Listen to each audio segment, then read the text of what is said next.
Vipers bado uko kwenye mchakato wake wa tathmini, ikihitajika maamuzi yatafanyika. Lakini so far bado tuko kwenye meza ya tathmini kuangalia wapi tulipo na wapi tunakwenda, na kila mtu atafanya kati yake.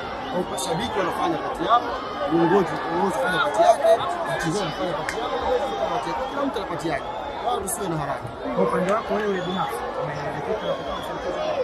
amekaa nyuma Mbeya City kwa muda mwingi mchezo, picha ikiwa ruhusu ya kucheza, tuna struggle kwenye eneo la kucheza, tukaingiza strikers wawili mshindi kwa ya kwanza mwisho, angalau tukaanza kuwa threat na box ya mchezaji.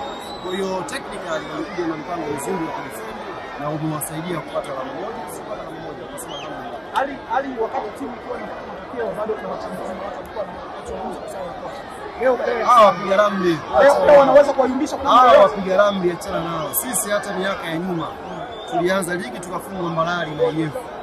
Issue sio nyakati, issue ni timu ilikuwa sasa hivi na matokeo tukijua atakuja tu. Yaani Yanga isingeweza kwenda isitoke sare wala isifungwe. Tulikuwa tunajua tu kuna siku itakuja mechi tutapata sare, kuna mechi itakuja Yanga itafungwa. Lakini mpira ndio hivyo. Mwaka tunaofungwa na IF ilikuwa ni mechi ya wapi? Kwa mechi ya 3 au ya 4 kwa vile. Kwa ni football, wala isionekane kwamba kuna mtu alipiga ramli ndio kapatia. Ndio football iko hivyo. Tulikuwa tunajua kuna siku Yanga itaangusha alama. Na hiyo siku imefika leo hapo sio ni mchezo wa pili.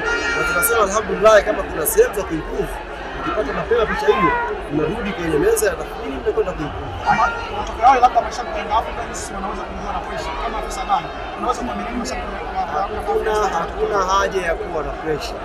Ni mechi ya pili ya ligi, bado michezo 28 ya ligi ya kucheza. Bado kuna mechi nyingi mno zinazobakia.